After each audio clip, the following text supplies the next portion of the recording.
Hi Satyr and welcome to Chaos TV. How has the year 2021 been so far for you?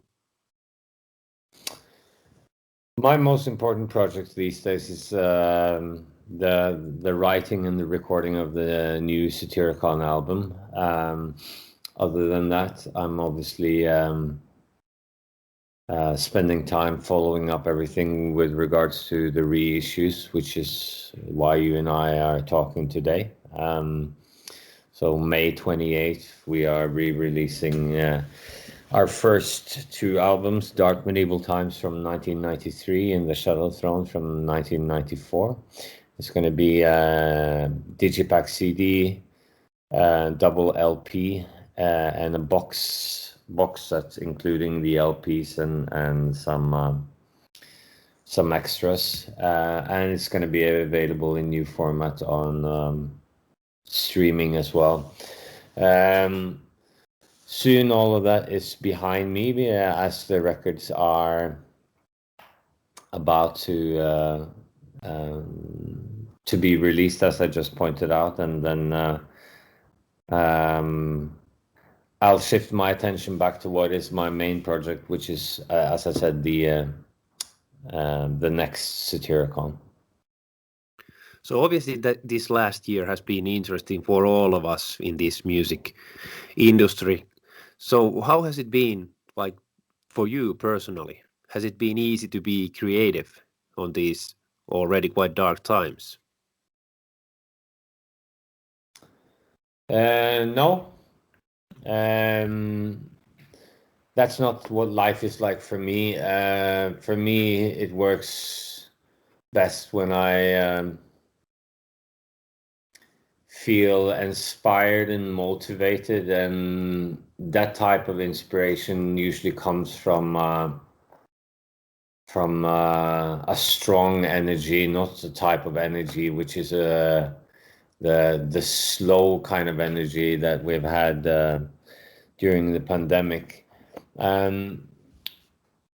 So I actually found it quite hard to find inspiration, but I'm an experienced musician now. I'm not a kid anymore, and that means that I have an understanding of how you have to go and look for the things you want, in the way that if you feel that you live in an environment where you don't feel inspired, you have to seek inspiration, and you can't just seek inspiration in one way. You have to do it in many different ways. So one way can be that we can rehearse with the band so that we are ready to play live when the world reopens, but also so that we can connect as musicians and keep the feeling of being Satyricon alive through playing music together, which is essentially what we do. We also have this as our job, but first and foremost, it is something that we do because this has been our call in life. So to reconnect with that is one way of getting inspired. Being out in nature is something that I would do regardless. And then when I have much more time to be in nature, I feel that I'm very easily bored because it becomes actually too much. So what I have done then is to try and find different ways of enjoying nature. So using my feet, using an off-road bike, using cross-country skis. And then also when I get tired of sort of the same surroundings, then instead of the woods, try and go to the coast. If I don't like what I'm seeing around here, getting in the car, travel somewhere else and enjoy nature somewhere else than here. And if I don't feel anything particular with regards to the instruments that I have, perhaps go out and buy an instrument that I don't have that I would like to learn more about, and see if that can maybe open up some new channels. So it isn't just one thing that can make some sort of magical result, like saying like, okay, so COVID sucks and makes us all feel like shit, and let's try and make great records because we feel like shit on the inside. It doesn't work like that. No. No, more so than ever, I've been very focused on trying to find different ways of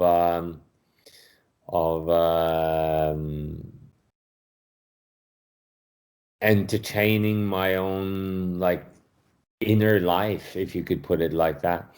And I think we are really talking about the simple things here. I mean, even the walk that I went on last night was a type of walk where there's an island by the fjord where I live, which I have walked around a million times. And yesterday I decided that I was gonna walk instead of the roads surrounding the island, that I was going to try and walk like by like the actual waterfront, which is incredibly difficult because people have all kinds of devices set up to connect their boats and all kinds of things. So you have to climb over things and under things and this and that. But I thought I can't do the same trip again, so I have to try something else. And actually, simple things like that, just doing something which I normally don't do, made me able to see the water surrounding the island in a little bit of a different way, and to feel the vibe in a slightly different way with the sunset coming in. So more so than ever, the COVID-19 lockdown has been an exercise in trying to make sure that I don't lose my energy and my momentum and can keep going. And it has at times worked really well, and other times you have to work harder for it. But the main purpose of doing it is to feel okay as a human being, but also to open up the doors on the inside that enables me to write good music. So has it been like inspirational to revisit the past by remastering these older albums for those anniversary editions? No. Oh, not really. What it has been, it's been more like an opportunity for me to correct some of the things that I have not been happy about with the original releases, and that part of it actually feels really good. For example, the inner cover of Dark Medieval Times was what I was thinking of using for the front cover. Okay. So the inner cover was originally the front cover. Then I changed my mind. Then we had something made for the front cover, and I thought that we should use the inner cover like I originally intended because it's better. And then I thought, well, the other one is something that was specially made for us, and maybe it's better to use that instead of using an old artwork from a Norwegian artist called Theodor Kittelsen.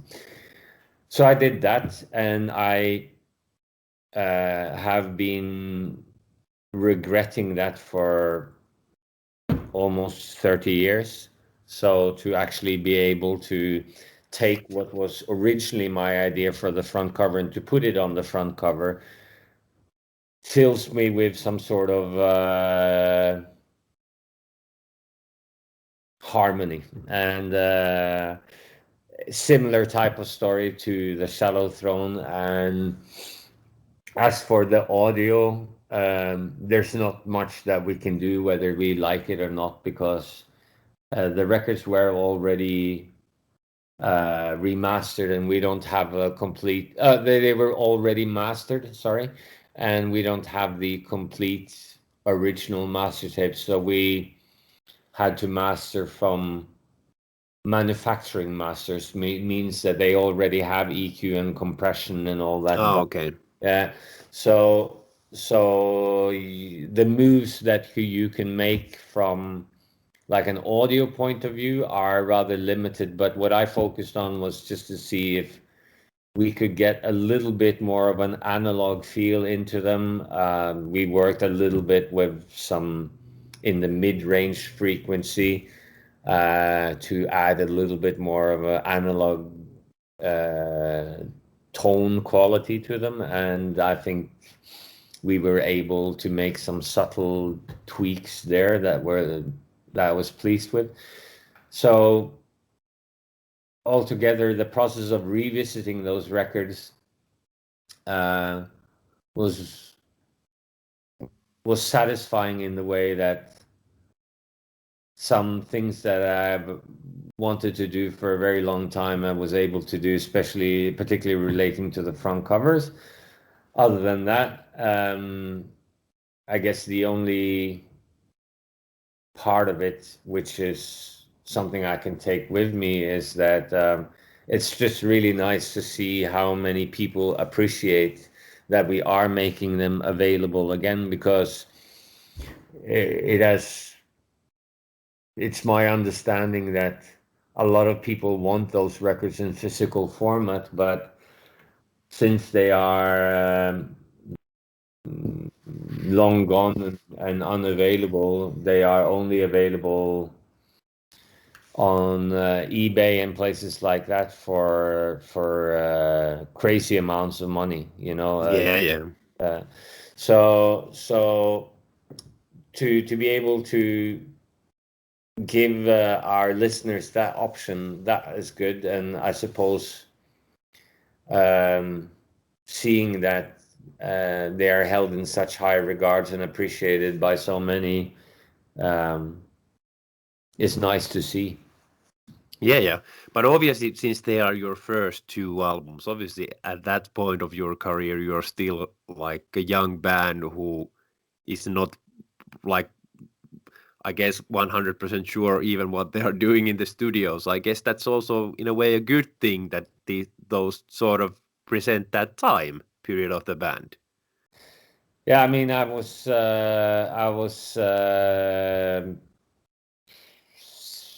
suppose I was 16, 17 when I wrote the music for the album. I was 17 when we recorded and mixed it, and I think it was released probably a couple of weeks before I turned 18. So we were certainly young and very, had no experience whatsoever. And you can tell when you listen to those records, especially the first one. But I feel that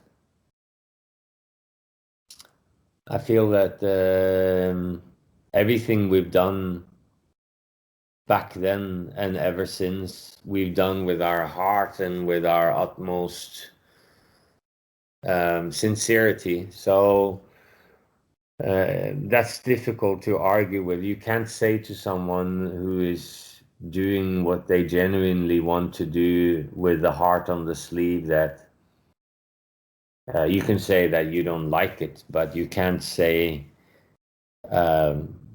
that it's not real. And the most important thing is for an artist to be honest. No one wants to hear your manufactured bullshit. You speak with your heart as an artist, or there is no purpose involved. Yeah, and I guess you wouldn't be here like after 30 years if you would have been lying to yourself all the time and making some compromises which you are not happy about. No, and I feel that perhaps that is what some people misunderstand about Satyricon is when Satyricon is making musical moves that they don't like. They don't understand that we're not doing it to make more people like us. We do this because we don't care about what you want. We care about what we want to do. So I don't sit there and think about what do the Germans want, or what do the Finns want, or what do the Norwegians want. I think about what do I want to do, and also what a lot of people don't realize is that what they and their friends appreciate is not necessarily representative of the whole world. If you live in some redneck village in the southern part of America, you might think that the entire world consists of racists, but it doesn't, Yeah. And same thing in music is that maybe to some people, the best Metallica albums are Ride the Lightning and Master of Puppets. But to some people, it's the Black Album. Actually, I think to more people, it's the Black Album. And Yeah. then some people like both. But there's this tendency in music in saying that what I like and my social circle like is the truth. But obviously, as an artist, I know differently, and I know, for example, that when we do what we do now, we will probably hit the ground running with a lot of people who connect with Dark Medieval Times and Shadow Throne, the Shadow Throne through this being part of their musical upbringing or their introduction to black metal, and I understand that, but I also understand that for people who are 25 now, I mean, they weren't born when Dark Medieval Times was released, so it couldn't have been their musical upbringing. So they might have a different perspective on things. They listen to different Satyricon records, and it's not a competition about what you like. It's more like the stages of a band that you follow. Some follow the whole career of a band. Others follow a certain certain era, so to say. Yeah, for sure. So obviously the band has evolved quite a lot throughout the years, and I actually visited like Iceland. I think it was like 5 years ago when I was a judge for Wacken Metal Battle, and Dial Patterson, who has wrote some books about black metal. I guess you know the guy yourself as well. We had like a long conversation about like metal music in general, and the diversity within the music, and we ended up in the conclusion that black metal is like the most diverse metal subgenre there is. Do you agree? I would agree. That's there are very few.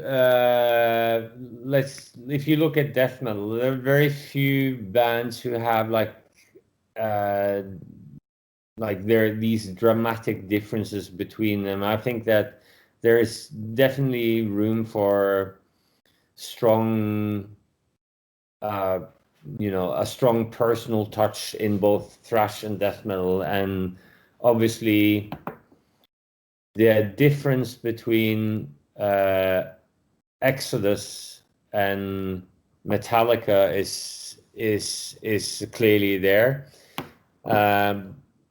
but it's not as big as the difference between Dark Throne and Emperor. Yeah. And I would say that the difference between Morbid Angel and Carcass is also there, but not as big as the difference between Burzum and Immortal.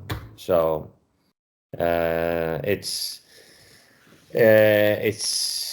that type of thing. And Sorry to interrupt you, but is that something that it's also like extremely difficult for you when you start creating an album to sort of find that path which you want to explore musically?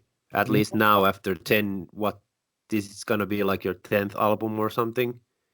yeah, no, I don't feel that that was that difficult, because it was something that I was very conscious of how important it was. I vividly remember my conversations with Euronymous, where he pointed out the importance of it not being good enough for a Norwegian black metal band to just be good, and how important it was that all Norwegian bands had their own unique sound. This conversation did not relate specifically to Satyricon. It related to, generally speaking, Emperor cannot just be a good band, or Dark Throne cannot just be a good band or a great band. They have to be great bands with a very strong individual character. Identity, yeah. Yeah.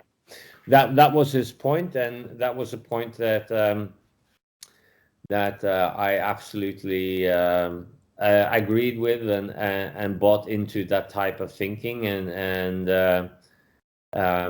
so I had that in my suitcase of philosophical ideas, that when it's time for Satyricon to head into making our debut album, Dark Medieval Times, we can't just do something which is good or great. We have to do something which is uniquely Satyricon.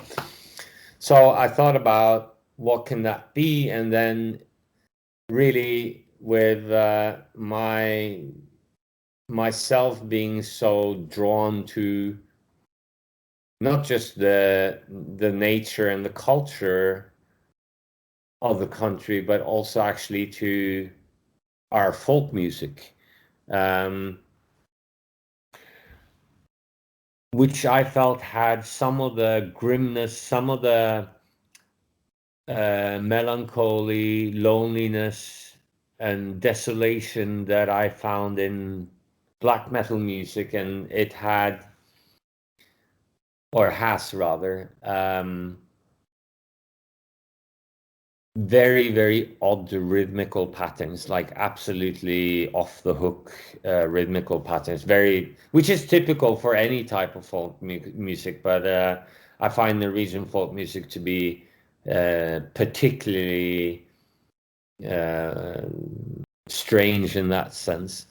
So that led me to the thought that why is it that bands who, for example, claim Viking heritage and refer to things that they do musically as Viking anything, just sound like generic metal without really having anything musically which reminds you of the Viking age, or and I thought to myself, what's the point of like putting on a Viking helmet and then playing ordinary metal and say that, oh yeah, we are Vikings. So I thought that it was important that I try to incorporate this not just as a sort of visual identity, but musically, and that really was to become the path of Satyricon. So it wasn't just a case where we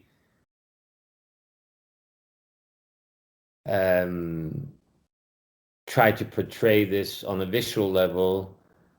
We tried to make that a part of our sound and our tone. And if you look at it the way it is now, it's still a part of modern day Satyricon. If you look at Dark Medieval Times, I think there's folk tonality in the song Min hyllest til Vinterland. There's folk tonality in the final song on the record, Tåkeslottet, to name a couple. Then overly obvious on the song Hvite Krists død and Vikingland on the Shadow Throne. But also the final track on the Shadow Throne, Ian Svartkiste, again, to name a few. Then on Nemesis Divina,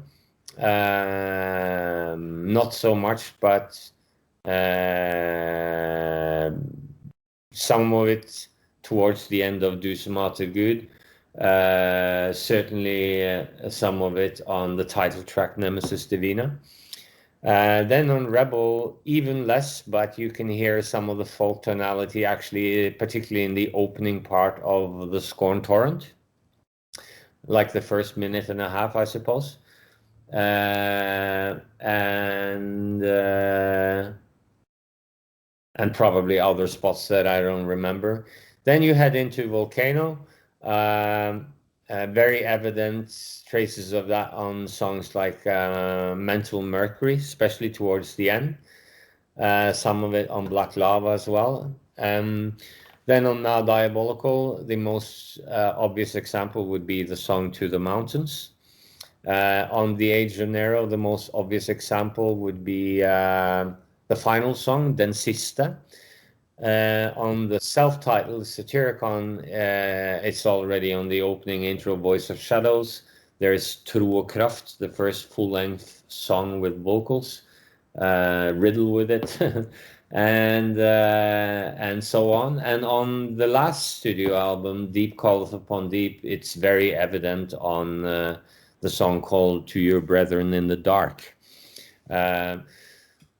So that type of tonality appears in lesser or greater volume in our music, and I consider that to be one of the things that Satyricon has incorporated in its black metal expression that is unique to this band that has since then been picked up and copied by many other bands. So speaking about like the upcoming album, you have said that you will sort of do it instrumentally differently. So is this folkish kind of influence something that has affected that, and how far is actually the writing process for the album at the moment? Yeah, the writing process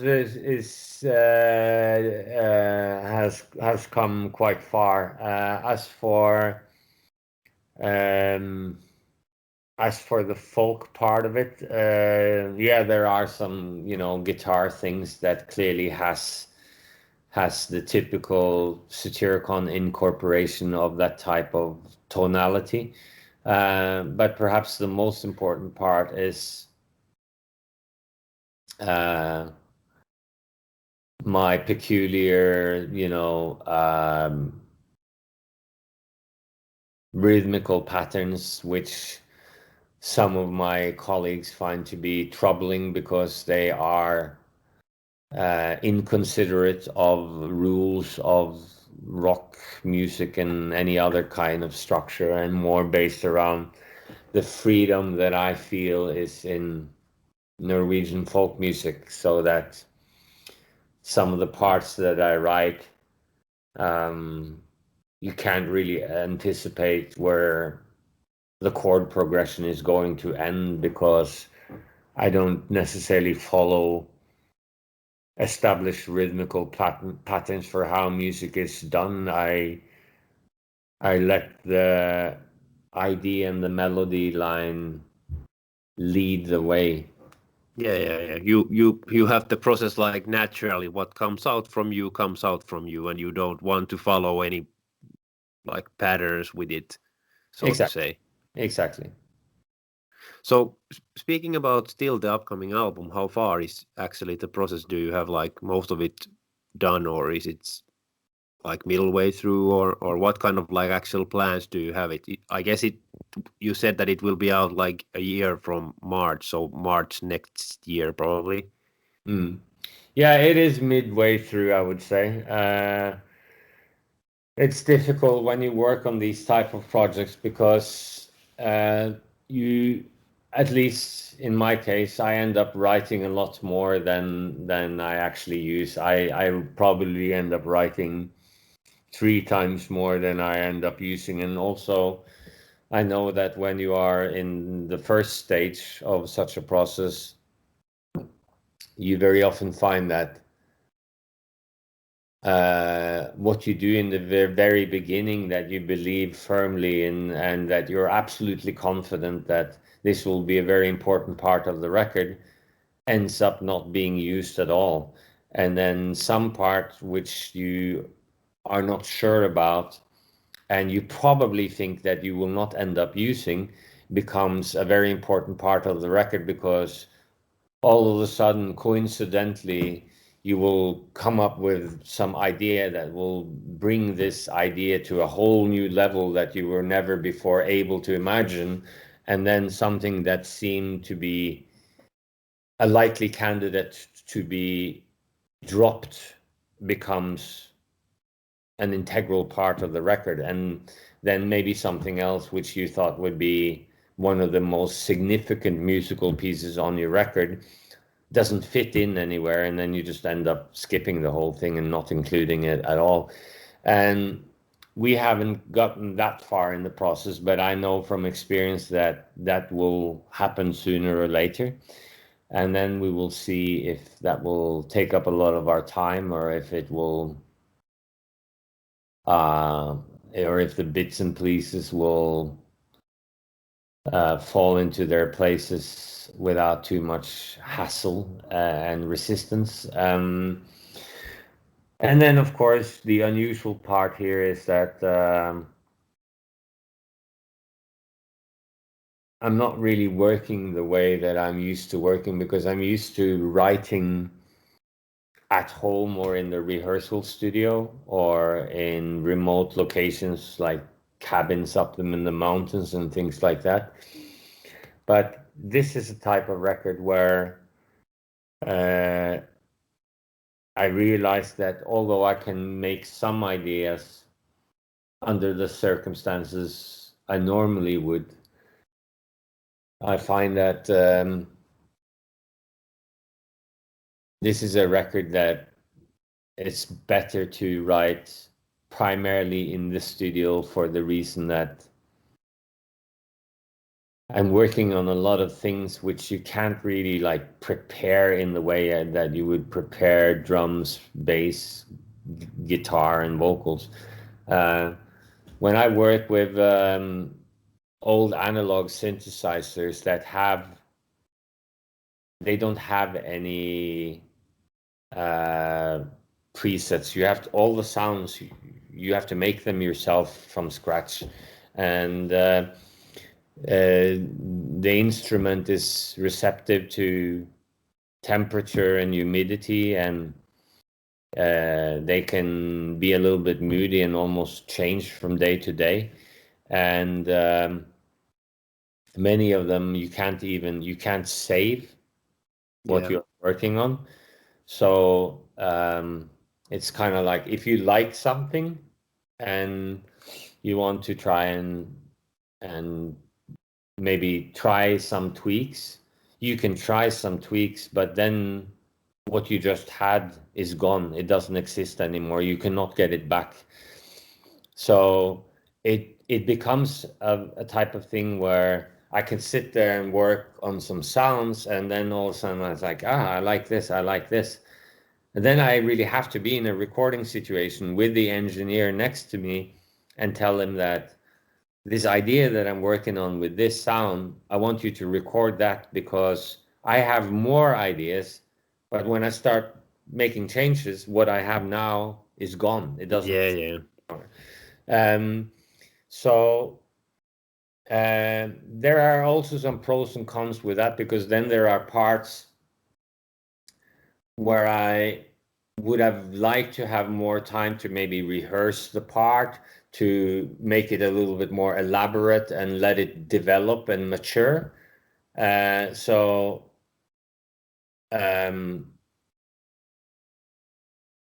are ways around that, but yeah. But by that way, you sort of live in a moment, like let's say 80s rock bands lived. Yeah. They recorded the album like this, and it was done, and it was that moment of time. And I guess it's good that you do it that way. And this record on many levels becomes that, because surely we can go back and change things. We can say that, okay, the melody is good, but the sound is not good, and then we can create a new sound and play the same melody with a different sound, or we can have something that works well and say that, okay, we want to add some percussion, and then we can just pull out some percussion and record that. Yeah, you can say that, okay, we have a part, the part is good, but the sound needs more development. Then you can not get that sound back, that's gone, but you can create a new sound and see if you like that better. You can add percussion. But I find that the process mostly is